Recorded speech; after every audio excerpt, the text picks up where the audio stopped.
The pond owner's nemesis. Hi there, and welcome back to Stubbs Aquatics. No Stubb this time, just me, Sandra, narrating for you today.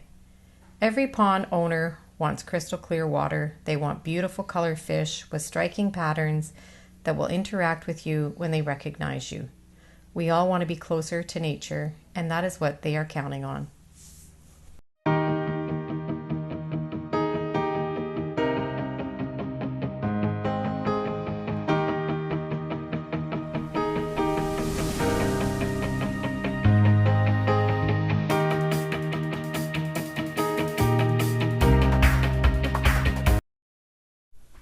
We are talking about the Great Blue Heron, or as my husband calls it, the blue demon bird.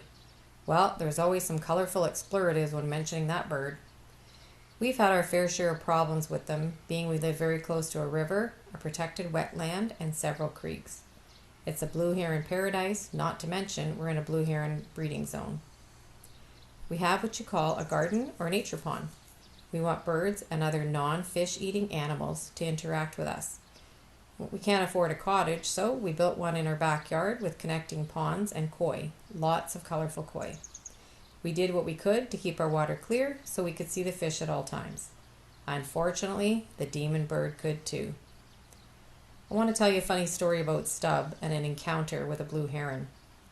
Several years back, when our yard wasn't as protected as it is now, we had seen some blue herons on our roof and some even perched at the top of an evergreen tree trying to keep themselves balanced.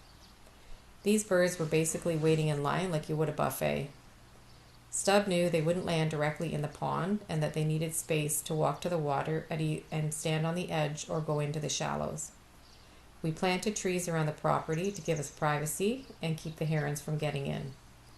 Stubb, being a thinker, lined the outside of his ponds with fishing line. One morning, we were awakened by this awful, god-awful noise and squawking. Stubb had caught himself the blue demon bird. He sprung out of bed with only a t-shirt on. He ran towards the bird. I don't think he thought this one through. The bird was slamming his beak and lunging toward my husband. Stubb was covering up his unmentionables. I wish I had a cell phone in those days. Stubb grabbed a stick, but before anything happened, the demon bird freed itself and flew away, and it never returned. I don't think either one has been the same since the incident. Therapy all around. It was about 10 years with no heron sightings in our backyard. Then, last year, they returned with a vengeance and took a lot of fish. So let's try to get to know this very intelligent bird and see what we can do to help prevent them from eating our wet pets. The heron diet. Its main food is small fish, less than half the length of its bill. On occasion, it also eats shellfish, insects, rodents, amphibians, mostly frogs, reptiles, snakes, and small birds. They tend to kill or damage larger fish that they can't swallow. This is why you find your prize koi with a spear hole in it at the side of your pond. Facts. Herons' eyesight is superb. They can see from a vast distance as they fly high overhead looking down for potential feeding sites.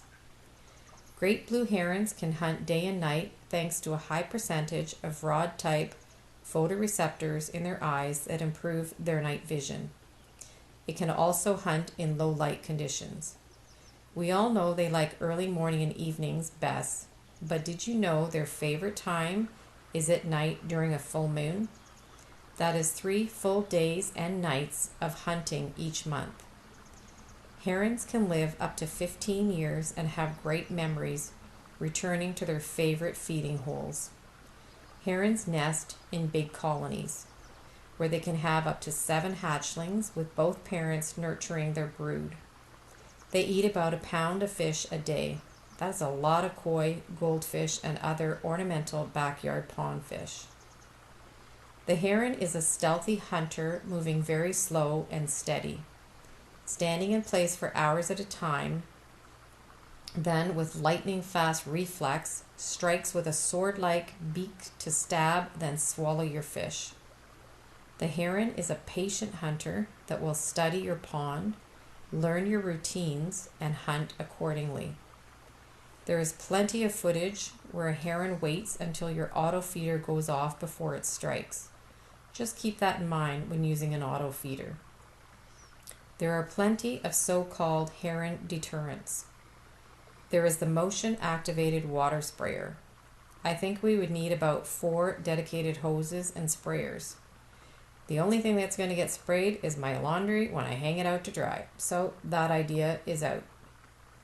The idea of putting out a decoy, as this bird is territorial, or so they say. Didn't we mention they live in huge colonies? Just saying. Well, hard to do as it needs to be moved at least, if not more than once a day. They do check, you know. I don't think they personally work.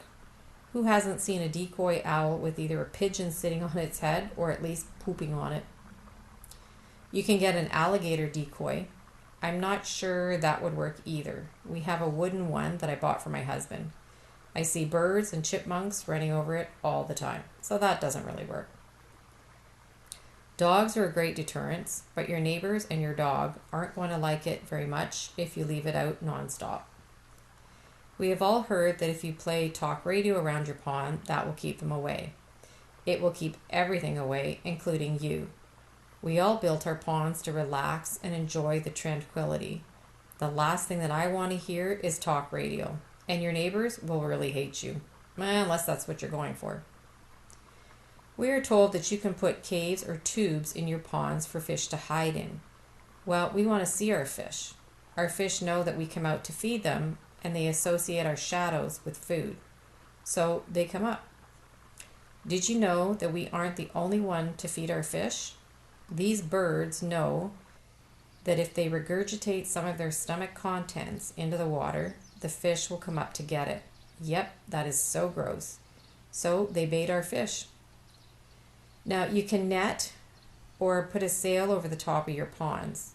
It takes away from the look, in my opinion, but I understand it, especially if you use a gazebo. But for the most part, they only work for well-raised square ponds. You can string poles between ponds. That doesn't always work. And there's always seems to kill the odd bird flying in to get a drink. You can electrify around the ponds. That isn't going to happen with Marley, the grandkids, and especially with my husband, because if there's a way to get shocked, Stub will find it. So what can you do? Make your pond with steep edges and try not to have an area where they can perch on. My husband and his best buddy Darren are currently building a fence to go around the pond. This is being attached where we currently have a marine rope. This serves as a dual purpose. It makes it harder for the birds to hunt or get by the fencing, but most of all, it makes it safer for the grandkids. Look at these guys, eh? Always up to something. These guys work hard together, they were cops together, and Stub was Darren's best man. Never a dull moment when they're together. They do work really well together. 2 boards, 1 beer. And by the end of the day, beer, no boards. Now that Darren has a koi pond, they will be inseparable. They do have fun together, those guys.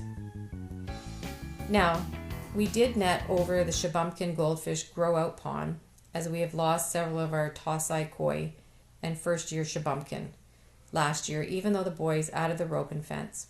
Kingfishers could have helped themselves as well. They're blue as well. I'm sensing a theme here. We also netted the shallow breeding pond and the totes for extra precaution. So what did we learn? Birds bad, beer good.